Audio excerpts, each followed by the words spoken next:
नमस्कार, स्वागत है आप सभी का हमारी खास पेशकश भाग्यफल में। मैं आपके साथ खुशबू। हिंदू धर्म में हर घर में पूजा पाठ करना जरूरी माना जाता है। घर में नियमित रूप से पूजा पाठ करने से देवी देवताओं की कृपा बरसती है। पूजा पाठ के सभी कुछ विशेष नियम होते हैं और इनका पालन न करने से पूजा का फल प्राप्त नहीं होता है।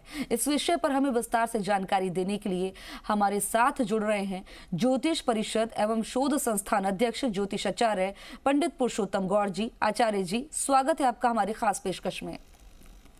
जी धन्यवाद। श्री राम जय राम मेरे राम की जय हो।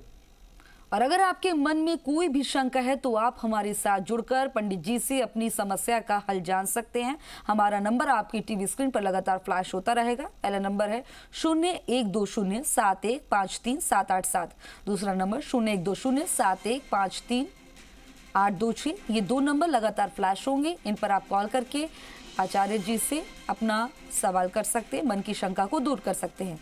सबसे पहले पंडित जी, मैं आपके पास आऊंगी। पूजा पाठ के कई नियम होते हैं, किन बातों का इस दौरान ख्याल रखना चाहिए ताकि जो फल की प्राप्ति है, जो आशीर्वाद मिलना चाहिए भगवानों का, देवी देवताओं का जिस तरह से वास होता है और पूजा पाठ करने से प्रसन्न होते हैं, तो इन तमाम बातों का ख्याल रखा जाए। देखिए खुशबू जी, बिल्कुल ठीक कहा आपने। पूजा पाठ करना बहुत अच्छा है, लेकिन उससे जुड़ी कोई गलती ना करें, ये बहुत जरूरी है। कई बार हम पूजा पाठ के दौरान ऐसी गलती कर देते हैं जिन्हें हमारे जहन में नहीं होती है और गलती हो जाती है। घर में नियमित रूप से पूजा पाठ करना हिंदू धर्म में प्रत्येक परिवार का एक, मैं समझता हूँ, जरूरी कार्यों में से कार्य होता है। अब इसमें भगवान प्रसन्न होते हैं, बल्कि मन को शांति मिलती है पूजा पाठ करने से। और पूजा पाठ करने से कई बार कई प्रकार के दोष भी निवारण होते हैं, तमाम कष्टों का निवारण भी होता है। लेकिन ये देखने वाली बात है कि घर के सदस्यों के काम में किसी भी तरह की कोई बाधा नहीं आती। उसी तरह से पूजा पाठ करके हम प्रार्थना करते हैं, और गलत तरीके से पूजा पाठ करने से वास्तु दोष लग जाए, इसको देखना बहुत जरूरी है। पूजा करते समय भगवान को फूल चढ़ाना बहुत शुभ मानते हैं। जैसा कि आप जानते हैं कि कुछ फूल देवी देवताओं को विशेष रूप से प्रिय होते हैं, और फूल चढ़ाते समय इस बात का ध्यान रखना चाहिए, जैसे दुर्गा माँ को लाल और भगवान विष्णु को पीले रंग के फूल चढ़ाते हैं तो बहुत उनके लिए प्रिय होते हैं। पूजा में कभी भी बासी फूल नहीं चढ़ाने चाहिए, क्योंकि इसको अशुभ माना है। पूजा में इस्तेमाल कलश या जल के लोटे को हमेशा ईशान कोण में रखना चाहिए। दीपक और कलश को एक दूसरे के बिल्कुल पास कभी नहीं रखना चाहिए, वरना इसके दुष्प्रभाव झेलने पड़ते हैं। पूजा हमेशा आसन पर बैठ के ही करना चाहिए। अब देखिए कितना सरल सी बात है कि पूजा आप कर रहे हैं, आसन का होना जरूरी होता है। आसन पर बैठ कर के पूजा ना करने से इसका फल नहीं प्राप्त होता है।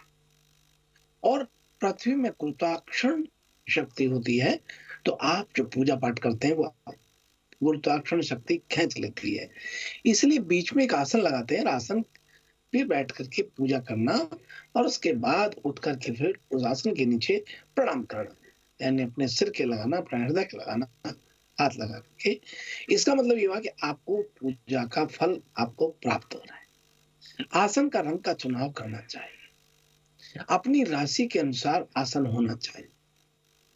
पूजा करते वक्त मन बिल्कुल शुद्ध होना चाहिए। उस वक्त कोई भी बुरे विचार किसी के लिए भी नहीं आने चाहिए। पूजा का फल तभी मिलता है जब हम बिना किसी स्वार्थ के मन लगा करके भगवान की पूजा करते हैं। भगवान के भजन कीर्तन आरती के दौरान हर तरीके से वहां उपस्थित भगवान रहते हैं, ऐसा भी मानना चाहिए। खुशबू जी, कहा है कि जहां श्रद्धा है, जहां विश्वास है, वहीं तो भगवान है। जहां विश्वास नहीं, वहां कहां भगवान होते हुए नहीं है। तो इस दौरान आपके मन में बिल्कुल एक श्रद्धा विश्वास होना चाहिए कि मेरे भगवान मेरे समक्ष विराजमान है। इस दौरान किसी से बातचीत करना भी पूजा का फल नहीं मिलता है। कई लोग पूजा करते रहते हैं और बातचीत करते हैं, फ़ोन उठा लेते हैं, घर वालों से बात कर लेते हैं, किसी नौकर को डायरेक्शन दे देते हैं या कोई भी बातचीत करने का तरीका नहीं अपनाना चाहिए। मौन रहते हुए पूजा में बिना डिस्टर्ब किए एक भजन और भजन दोनों एकांत में बताएँ। पूजा की सामग्री को लेकर के कभी भी दिखावा नहीं करना चाहिए। कई लोगों को क्या है दिखावा करने का बड़ा शौक होता है, तो पूजा की सामग्री का कभी भी दिखावा नहीं करना चाहिए। तो इस प्रकार से छोटी-छोटी बातें हैं, जिनको विशेष तौर पर आप अपने पूजा क्रम में सम्मिलित करें और मैं समझता हूँ कि सिर्फ भगवान प्रसन्न नहीं होते, बल्कि पूरी सृष्टि प्रसन्न हो जाती है। भावे ही देवा वित्ते तस्मात् भावी कारणम। भाव से ही भगवान मिलते हैं, श्रद्धा से ही आपकी पूजा स्वीकार होती है। जिन लोगों के भाव और श्रद्धा अपने माता-पिता के प्रति नहीं है, तो माता-पिता होकर के भी उनके लिए कुछ नहीं है। इससे सबसे बड़ी पूजा आप अपने माता-पिता में श्रद्धा रखते हुए, बड़े बुजुर्गों में श्रद्धा रखते हुए, हमारी धर्म संस्कृति को पहचानते हुए पूजा अवश्य करें। आपको देवी-देवताओं की कृपा प्राप्त होती रहेगी और कई तरीके की बाधाएँ आपकी नष्ट होती रहेंगी। इस प्रकार से आपको बताए गए तरीके से आप पूजा करें, गलत तरीके से पूजा पाठ ना करें, नहीं तो वास्तु दोष से आप प्रभावित होंगे और आपको फल नहीं प्राप्त हो पाएगा। इससे बहुत छोटी-छोटी बातें हैं। जी। ये तो पूजा पाठ करते टाइम किन बातों का ध्यान रखना चाहिए आपको विस्तार से पता चला।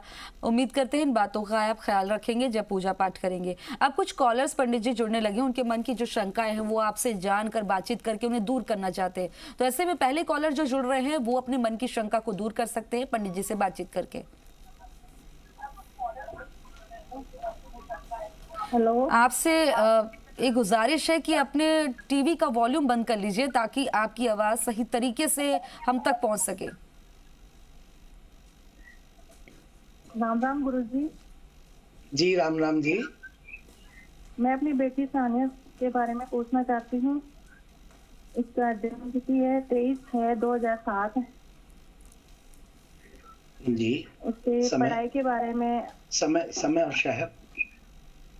23/6/2007 रात बेटी शनिवार के दिन जन्म हुआ है, रात को 1:30 बजे। हाँ 2000। शहर कहाँ है? उसके पढ़ाई के बारे में पूछना चाहती हूँ कि वो कौन से शहर में जन्म लिया? आगे जाके क्या बनना चाहती है, वो कौन सा सब्जेक्ट लेगी? शहर कौन सा है जहाँ पर जन्म लिया? शहर बिसाऊ झुंझुनू जिला बिसाऊ। जी पंडित जी। बेटी मेरे को बहुत अच्छा लगा कि आपको बिसाऊ के अलावा कोई शहर दुनिया में नजर ही नहीं आ रहे, ये बड़ा अच्छा लगा। और आपने कॉन्फिडेंटली कहा कि भाई ये जन्म हुआ है, ये बात है, बताइए भविष्य, क्योंकि आपको मालूम है कि झुंझुनू के अलावा कोई और दिमाग पे है ही नहीं। इतना ही प्रेम होना चाहिए अपने गांव से, शहर से और अपनी भूमि से। बहुत आपको शुभ मंगल कामनाएं। देखिए बहन सान्या के लिए जो आप पूछना चाह रही हैं, ये इनको मंगल की महादशा है। और देखिए खुशबू जी, हम ये विंशोत्तरी दशाओं के बारे में इसलिए बताना चाहते हैं लोगों को, और सबसे प्रथम इसलिए बताते हैं ताकि दशा से पूरा भाग्य निर्धारित होता है और विंशोत्तरी विश्लेषण में बहुत बड़ी भूमिका देती है। जिस ग्रह का महादशा, अंतरदशा, प्रतंत्र जो होता है, उसके अकॉर्डिंग तमाम प्रकार के ग्रहों का विश्लेषण किया जाता है और फल प्राप्त होता है। तो आपकी बेटी को मंगल की महादशा है, शुक्र का अंतर है और केतु का तो अंतर है। मंगल इनका जो देखा जाए तो मंगल की महादशा में मंगल द्वितीय भाव नवम भाव का स्वामी हो रहा है, मंगल त्रिकोण का भी स्वामी हो रहा है। मीन लगन के लिए कन्या राशि में स्थित चंद्रमा से मंगल का क्रियात्मक स्वभाव बड़ा शुभ हो रहा है और स्व राशि का लाभ घर में बैठा हुआ है, द्वितीय भाव में बैठा है। आपको बता दें कि ये बहुत ज्यादा इनको लाभ दे रहा है, साहस दे रहा है, इनको दृढ़ता के साथ में आगे बढ़ने का एक मार्ग प्रशस्त कर रहा है। तो निश्चित रूप से आपकी बेटी का मैं बड़े विनम्र शब्दों में कहना चाहूंगा कि सरकारी नौकरी भी लगेगा और इनको बहुत अच्छे परिवार में शादी भी होगा। और ये शादी 2029 में जाके बैठती है और सरकारी नौकरी की बात करें तो 2027-28 में जाकर के इनको सरकारी नौकरी प्राप्त मिलेगी। यानी बहुत छोटी आयु में 20-21 साल में शायद इनकी सरकारी नौकरी का समय बनेगा। ये बच्ची को प्रतिदिन गणेश जी को दुर्वा चढ़ाने के लिए कहिए। इन्हें बहुत मंगल शुभकामनाएं हमारी तरफ से। अब जो अगले कॉलर हमारे साथ जुड़ रहे हैं वो अपनी बातचीत करके पंडित जी से अपनी समस्या का हल जान सकते हैं। तो बताइए आपका सवाल क्या है। हेलो जी राधे राधे पंडित जी, मेरा नाम सविता है। मैंने अपनी बेटी के बारे में पूछना है। उसका नाम मोनिका है। डेट ऑफ बर्थ है 20 जुलाई 1998। टाइम सुबह 10:30 बजे का, उड़ीसा में हुआ है। इसको सरकारी नौकरी कौन से सन में मिलेगी और किस में मिलेगी? और दूसरा पंडित जी, हमारा पारिवारिक झगड़ा चल रहा है और उसमें हमारी जीत होगी और उपाय। वाह बेटी, बहुत अच्छा लगा। देखिए दर्शकों को मैं बताना चाहूंगा कि बहन ने जैसे बोला ऐसे ही बोलना चाहिए।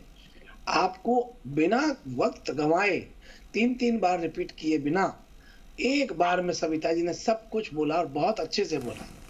बेटी आपको बहुत मंगल शुभकामनाएं हैं। आपकी बेटी को राहु की महादशा है, चंद्रमा का अंतर है और राहु का प्रतंत्र है। काल सर्प दोष भी इस जन्म पत्री में होता है। राहु इनका 12वें भाव में बैठा है, 12 हाउस में बैठा हुआ। ये जीवन की उस पूर्ण क्षमताओं को प्रकट नहीं करने देता जो बच्ची के जन्म पत्री में दर्शा रहा है। चंद्रमा इनका उच्च का भागेश में बैठा हुआ। और देखिए चंद्रमा और बृहस्पति जिनके उच्च के होते हैं वो व्यक्ति बड़े जोरदार तरीके से अपना तर्क की उन्नति कर पाते हैं।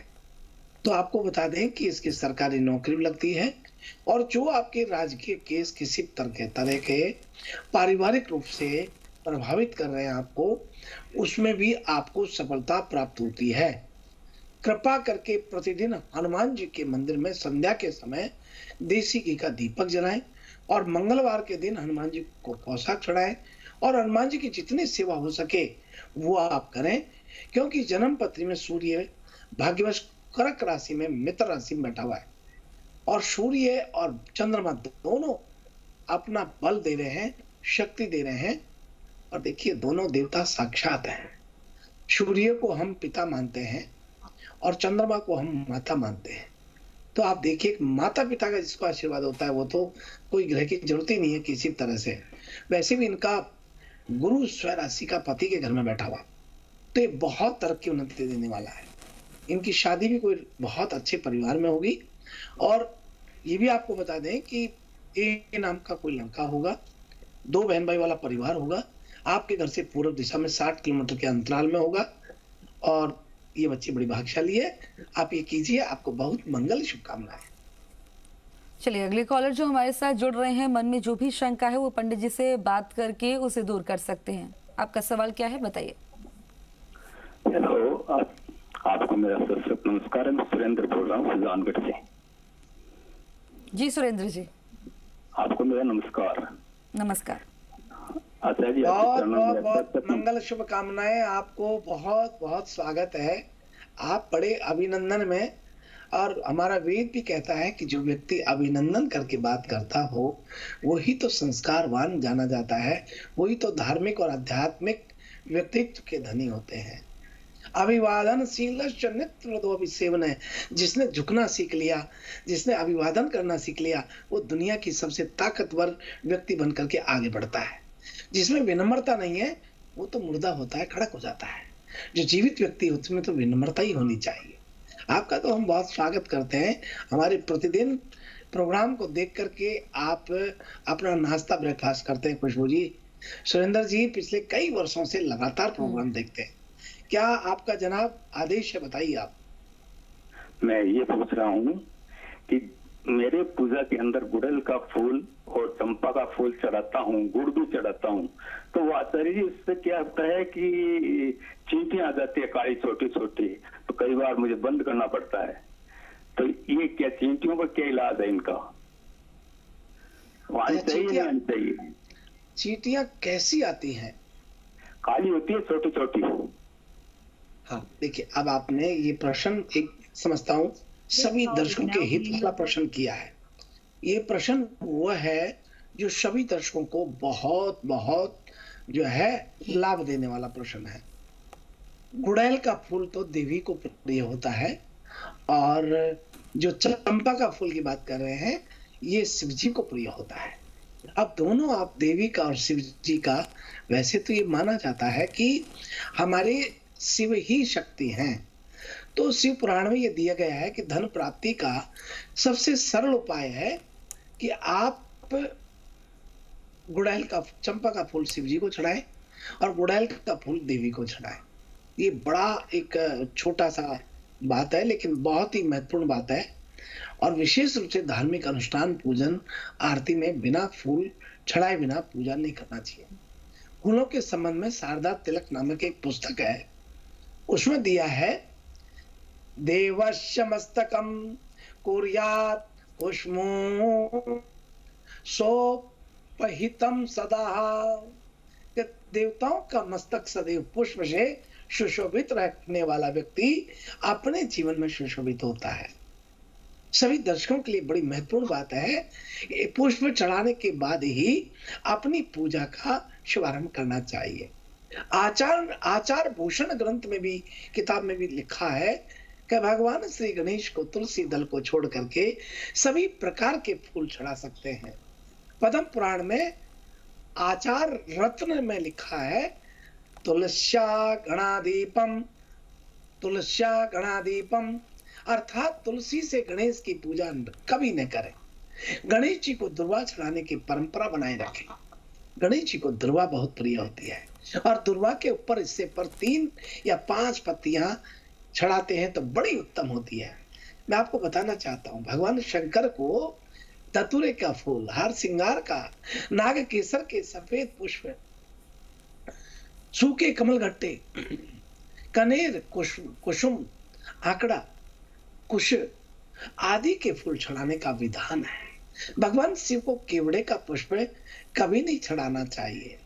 बाबा विश्वनाथ की शरण में ऐसा आप पूजा करते हैं तो बाबा विश्वनाथ की शरण में आप अपने आप की अनुराग लगा रहे हैं, ऐसी भावना बताई गई है। सूर्य नारायण की बात करें तो ये कुटुज के पुष्पों की कभी आप चढ़ाते हैं तो बड़ा प्रिय होता है। इसके अलावा कनेर, कमल, चंपा, पालक, आग, अशोक पत्ते पुष्प इंद्र को बहुत प्रिय है और सूर्य को बड़े प्रिय है। तो ये अलग अलग देवी देवताओं के पुष्प हैं जिन्हें आपको चढ़ाना चाहिए। माँ भगवती को कुष्मू जी कहा है कि सफेद कमल चंपा का फूल चढ़ाए, लक्ष्मी जी को कमल का पुष्प चढ़ाए, हनुमान जी को लाल पुष्प बड़ा प्रिय है, माँ काली को गुड़हल का फूल बड़ा प्रिय है, दुर्गा को लाल पुष्प चढ़ाए, माँ सरस्वती की बात करें तो पीले रंग का फूल चढ़ाए, सफेद गुलाब चढ़ाए, सफेद कनेर चढ़ाए, पीले गेंदे का फूल चढ़ाए, प्रिय है। और शनि की बात करें तो लाजवंती का फूल चढ़ाए। तो इस प्रकार से आपने बड़ा अच्छा प्रश्न किया, आपको बहुत मंगल शुभकामनाएं हैं और ये अच्छा लगा। देखिए बिल्कुल पंडित जी, आपने कॉलर्स की जो समस्या थी, जो उनके मन की शंका थी, उसको तो दूर कर लिया। अब राशियों की तरफ रुख कर लेते हैं। सबसे पहले मैं जानना चाहूंगी मेष राशि के जातकों के लिए आज क्या खास है? देखिए आपका बड़ा अच्छा भाव रहता है कुशल जी, बड़े अच्छे विनम्र शब्दों में, बड़े उत्साह के साथ और तल्लीनता से उनकी बात का सुनना, यही तो हमारे दर्शकों के लिए अच्छी बात है। आपको बहुत मंगल शुभ आशीर्वाद है कि आप इतना अच्छा बोलती हैं, बड़ा प्रसन्नता से बोलती हैं। हर व्यक्ति का अपना एक अलग तरीका और स्वभाव होता है जी, और ये खुशबू जी जन्म तिथि और ग्रह नक्षत्र के आधार पर होता है। अपनी अलग राशि होती है, सबकी अलग अलग राशि होती है। तो सबसे प्रथम बात कर रहे हैं आज मेष राशि वाले क्या करें और क्या ना करें। आज मेष राशि के जातकों को खास तौर पर युवाओं के लिए दिन बहुत सार्थक रहने वाला है। देर रात तक जागना आज आपके लिए ठीक नहीं रहेगा, इससे आपके स्वास्थ्य संबंधित परेशानी हो सकती है और साझेदारों से सावधान रहे, धोखा खा सकते हैं। आज आपके दिमाग में पैसे को लेकर कई प्लानिंग चलेंगी। आज जीवन साथी के साथ प्यार और भरोसा आपका बहुत बढ़ेगा, संबंध पहले से कहीं अधिक मजबूत दिखाई देंगे। और अब आगे चलते हैं और बात कर रहे हैं अगली राशि वृषभ राशि वाले लोगों के लिए। आज आपके कामकाज के तरीके में बदलाव बहुत हो सकता है, जिससे आपको फायदा होगा। इसके साथ ही कामकाज की टेंशन कम हो सकती है। दौलत संबंधी मामले आसानी से आगे बढ़ेंगे। रिलेशनशिप में अचानक से बड़ा सकारात्मक बदलाव आज नजर आएगा आपको। और बात कर रहे हैं मिथुन राशि। मिथुन राशि के जातकों को आज मान सम्मान में वृद्धि के योग दिखाई देते हैं। कार्य क्षेत्र में व्यस्तता आज बढ़ सकती है।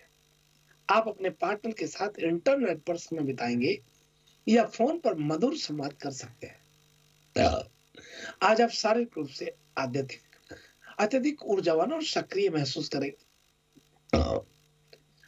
आपने किसी भी कार्य में अनुभवी लोगों का मार्गदर्शन आज आपके लिए बहुत लाभदायक रहेगा। अब बात कर रहे हैं कर्क राशि वाले सभी जातकों के लिए। आज आप उत्साह व प्रसन्नता से भरपूर रहेंगे। अच्छी चीजों को ग्रहण करने के लिए आपका दिमाग बहुत खुला रहेगा। निवेश इत्यादि लाभदायक रहेंगे।